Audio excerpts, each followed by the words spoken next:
Hello friends, तो आज हम महासागर और नदियों से रिलेटेड कुछ जियोग्राफी के क्वेश्चंस करेंगे जो कि आपकी आने वाले एग्ज़ाम्स में हेल्प करेंगे, जैसे कि टैट, जेबीटी, पीजीटी, क्लर्क आदि।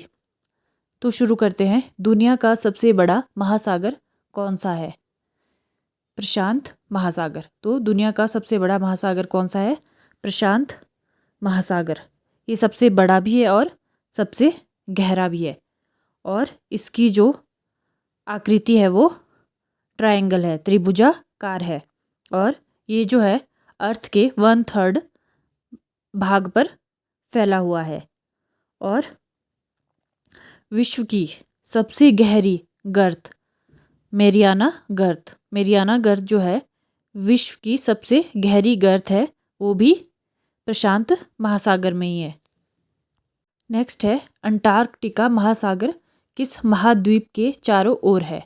तो अंटार्कटिका महासागर जो है वो अंटार्कटिका महाद्वीप के चारों ओर है। नेक्स्ट आता है, डैन्यूब नदी मुख्य रूप से किस महाद्वीप में है? तो डैन्यूब नदी जो है वो यूरोप में है। टाइग्रिस और यूफ्रेटस नदी किस देश से होकर बहती है? तो टाइग्रिस और यूफ्रेटस नदी वो जो है इराक से होकर बहती है। यांगत्सी नदी किस देश में बहती है? यांगत्सी नदी बहती है चीन में। सेंट लॉरेंस नदी किस देश में है? सेंट लॉरेंस नदी जो है वो कनाडा में है। नेक्स्ट आता है, अमेजन नदी किस महाद्वीप में स्थित है? अमेजन नदी दक्षिण अमेरिका में है। नील नदी किस महाद्वीप की सबसे लंबी नदी मानी जाती है?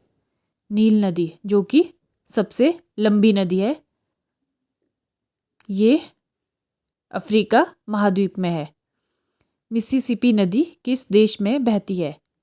मिसिसिपी नदी जो है वो यूएसए संयुक्त राज्य अमेरिका में बहती है। वोल्गा नदी किस देश में बहती है? वोल्गा जो नदी है वो कहाँ पे है? रूस में।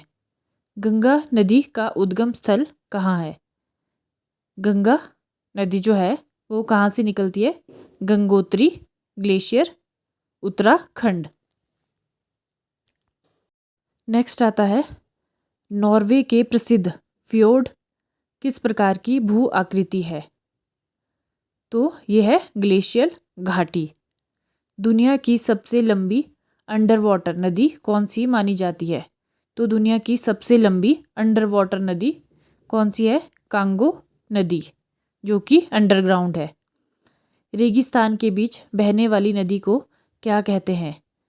रेगिस्तान के बीच बहने वाली नदी क्या कहा जाता है उसको? ओएसिस या फिर सीजनल नदी। फिर आता है, यूरोप की सबसे लंबी नदी कौन सी है? यूरोप की सबसे लंबी नदी है वोल्गा नदी।